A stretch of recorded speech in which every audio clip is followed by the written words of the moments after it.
नमस्कार। The deep dive में आपका स्वागत है। अगर आप हमारे साथ पहली बार जुड़ रहे हैं तो हम यही कहेंगे कि प्लेलिस्ट के पिछले कुछ हिस्सों को भी जरूर देखें। आज की बातचीत के कई धागे वहीं से जुड़े हैं और आपको एक अच्छी लय मिल जाएगी। आज हमारे पास केवलम से कैवल्य किताब के कुछ अंश हैं। देखिए, ईश्वर तक पहुंचने के रास्ते, भक्ति, ज्ञान, इन सब पर हमने बहुत सुना है, लेकिन आज हम जरा और गहराई में उतरेंगे। हम ये समझने की कोशिश करेंगे कि जब कोई कहता है मैं ध्यान कर रहा हूँ या मैं नाम जप कर रहा हूँ, तो उस क्रिया के दौरान हमारे अंदर, हमारी चेतना के स्तर पर असल में क्या घट रहा होता है, मैकेनिक्स क्या है इसके पीछे। तो चलिए यहीं से शुरू करते हैं। सबसे बड़ा सवाल, जब हम कहते हैं कि मैं ध्यान में हूँ, तो ये मैं कौन है? ध्यान में असल में कौन बैठता है? क्या ये हमारा शरीर है, हमारा चंचल मन है, या कोई और है जो इस पूरे खेल को देखला है? ये सवाल ही आप कह सकते हैं कि पूरी साधना का सार है। और कमाल की बात यह है कि इस किताब में इसका जवाब एक बहुत ही अनोखी मिसाल से समझाया गया है, एक फिल्म के सेट की मिसाल से। फिल्म का सेट? अरे वाह, ये तो दिलचस्प है। आमतौर पर ऐसे विषयों पर बड़े गूढ़ उदाहरण मिलते हैं। फिल्म का सेट, बताइए ये क्या है?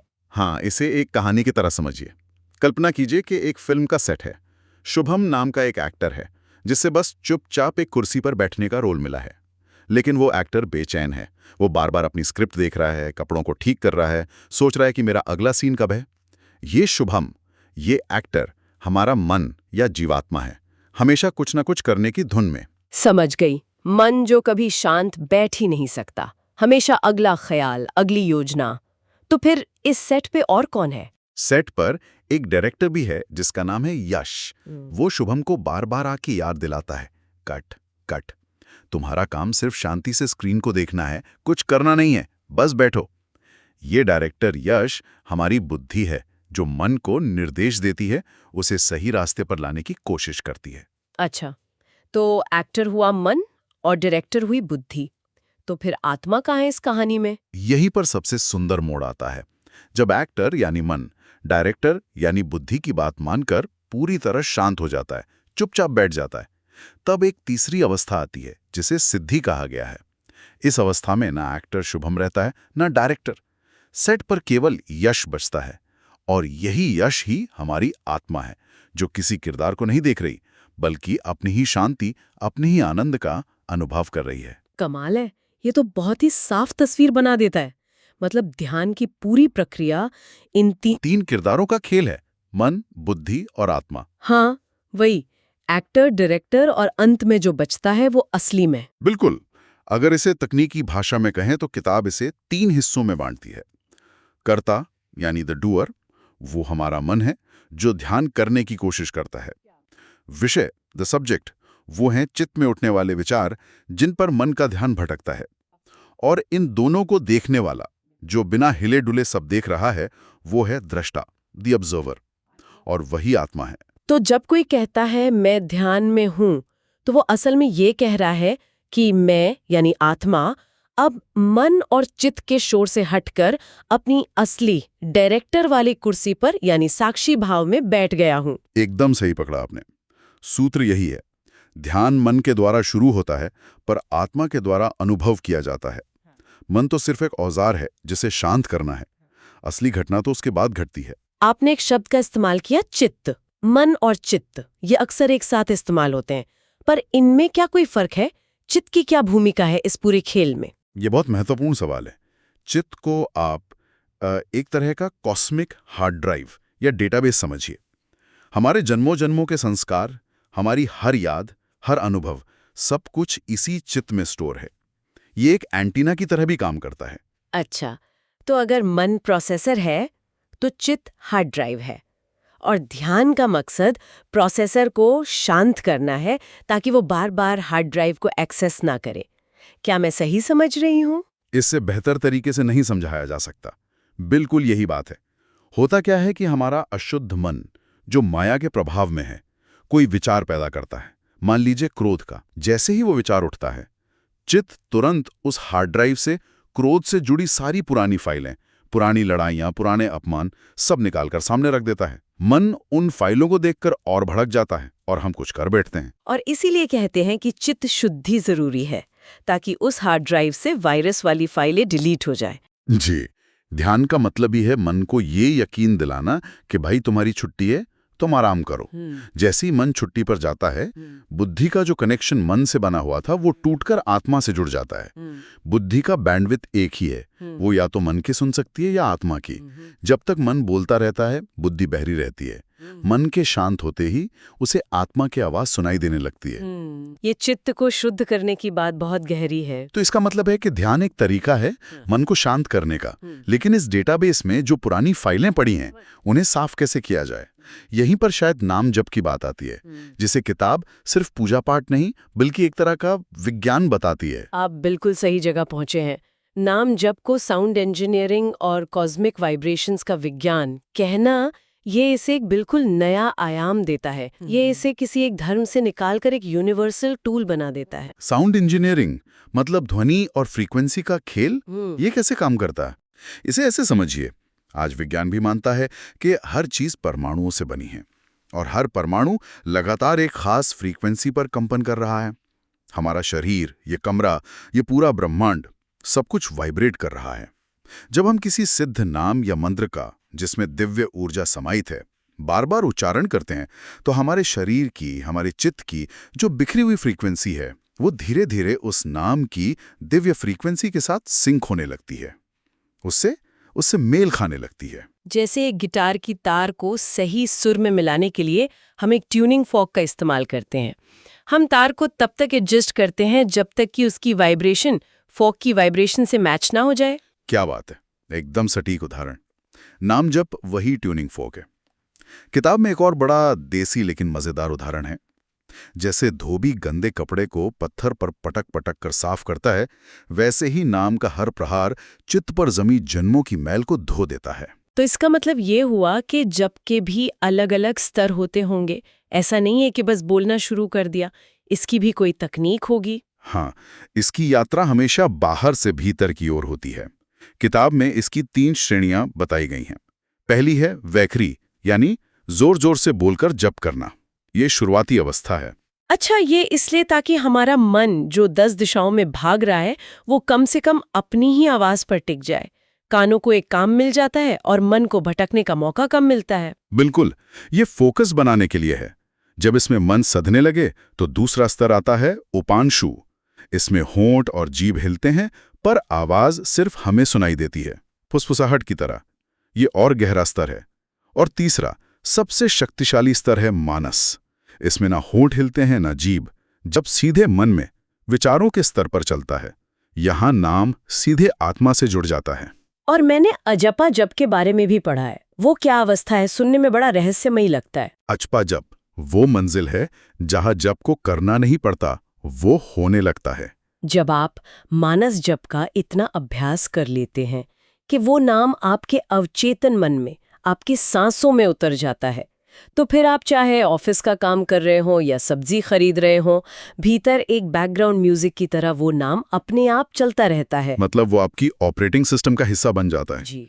और किताब कहती है कि यही वो असली नशा है जो शराब, सिगरेट या दुनिया की किसी भी दूसरी लत को जड़ से मिटा सकता है, क्योंकि यह उन सबसे कहीं ज्यादा शक्तिशाली और आनंद देने वाला है। लेकिन यहाँ एक सवाल उठता है, क्या इसके कुछ नियम भी है या कोई भी कभी भी कैसे भी कर सकता है? अक्सर लोगों को लगता है कि बस माला उठा ली और शुरू हो गए। ये एक बहुत बड़ा पेच है। किताब इस पर बहुत जोर देती है कि आचरण की शुद्धता सबसे जरूरी है। इसमें एक जबरदस्त मिसाल दी है। अगर आप एक तरफ नाम जप कर रहे हैं और दूसरी तरफ शराब, मांसाहार, निंदा या बेईमानी में लगे हैं, तो ये उस बाल्टी की तरह है जिसमें नीचे एक बड़ा सा छेद हो। आप ऊपर से कितना भी पानी डालें, वो कभी नहीं भरेगी। ये बात तो दिल में उतर गई। मतलब बात गिनती की नहीं है, नियत की है। भगवान को आपके नंबर नहीं चाहिए, आपकी भावना चाहिए। 108 बार मशीन की तरह माला फेरने से बेहतर है एक बार पूरे दिल से, पूरे प्राण से पुकारना। बिल्कुल, भाव के बिना सब कुछ बस एक मैकेनिकल क्रिया है। तो अगर किसी को इसे सही तरीके से शुरू करना हो, तो किताब में क्या व्यवहारिक कदम सुझाए गए हैं? बहुत ही सरल और प्रैक्टिकल कदम है। पहला, एक नाम चुनें जिससे आप जुड़ाव महसूस करते हो। आपका कोई भी इष्ट हो सकता है। दूसरा, समय तय करें, सुबह उठने के बाद और रात को सोने से ठीक पहले, बस 10-10 मिनट। ये समय ऐसा होता है जब हमारा अवचेतन मन सबसे ज्यादा ग्रहणशील होता है।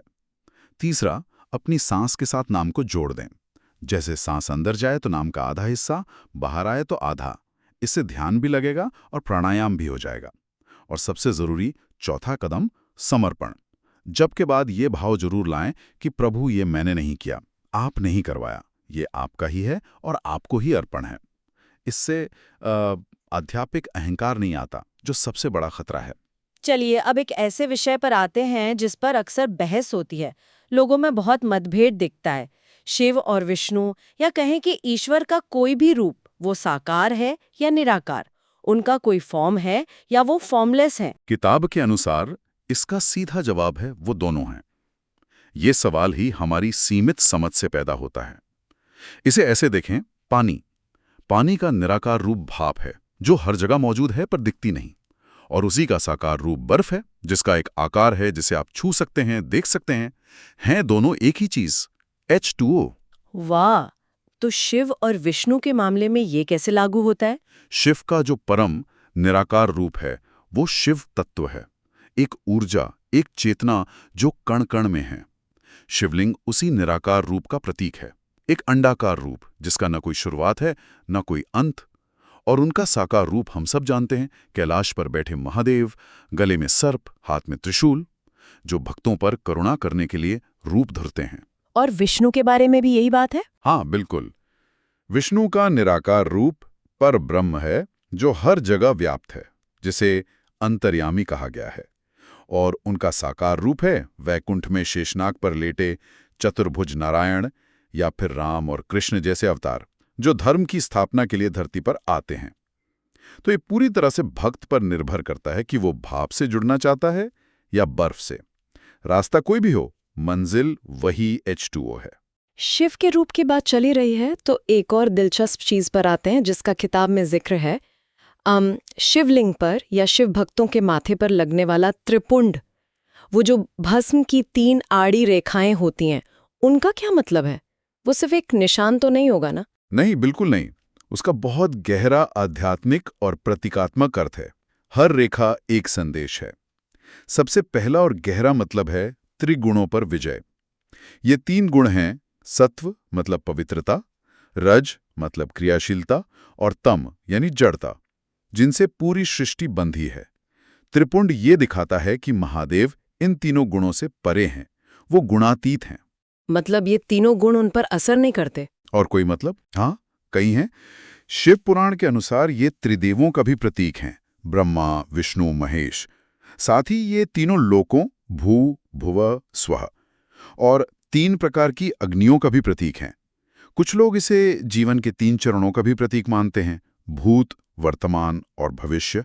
और ये भी कि शिव इन तीनों कालों से परे महाकाल हैं। और ये भस्म से ही क्यों लगाया जाता है, चंदन या रोली से क्यों नहीं? भस्म का संदेश वैराग्य का है। भस्म यानी राख, जो किसी भी चीज का अंतिम सत्य है। यह हमें हर पल याद दिलाती है कि ये शरीर, ये संसार, ये धन दौलत, सब कुछ नश्वर है। एक दिन सब कुछ इसी तरह राख हो जाना है। तो किस बात का अहंकार, किस बात का मोह? भस्म अहंकार के नाश का सबसे बड़ा प्रतीक है। तो अगर आज की इस पूरी चर्चा को समेटें तो हमने देखा कि ध्यान कोई क्रिया नहीं, बल्कि मन के पार जाकर अपनी असली पहचान यानी आत्मा के दृष्टिकोण से देखने की एक अवस्था है। फिर हमने समझा कि नाम जप सिर्फ मंत्र बोलना नहीं, बल्कि अपनी ऊर्जा को ब्रह्मांड की दिव्य ऊर्जा से मिलाने का एक विज्ञान है, एक ट्यूनिंग प्रोसेस है। और आखिर में ईश्वर के स्वरूप को साकार निराकार के झगड़े से निकालकर दोनों के रूप में समझा, जैसे पानी और भाप। बिल्कुल। और अंत में किताब में दी गई उस सैनिक की बात हमेशा याद रखनी चाहिए। एक सैनिक था जो 80 साल की उम्र में भी निशाना लगा सकता था। जब उससे पूछा गया कि कैसे, तो उसने कहा, मैंने गोली एक बार चलाई, लेकिन उसका अभ्यास जीवन भर किया। नाम जब वही कॉम्बैट ट्रेनिंग है। कॉम्बैट ट्रेनिंग किस चीज के लिए? मृत्यु के क्षण के लिए। जब अंत समय में शरीर की सारी इंद्रियां जवाब दे देंगी, मन में डर और घबराहट होगी, परिवार वाले रो रही होंगे, उस महाव्याकुलता के क्षण में सिर्फ वही नाम याद आएगा जिसका आपने जीवन भर अभ्यास किया है। वही अभ्यास की हुई गोली निशाने पर लगेगी, वही नाव पार लगाएगी। और एक बात जो बहुत ज़रूरी है, केवल इन बातों को सुनना या वीडियो देखना काफ़ी नहीं है। ये तैरना सीखने जैसा है। आप किनारे पर बैठकर तैरने पर लिखी दुनिया की सबसे अच्छी किताबें पढ़ सकते हैं, पर तैरना तभी आएगा जब आप पानी में उतरेंगे। ये जब खुद करना पड़ेगा।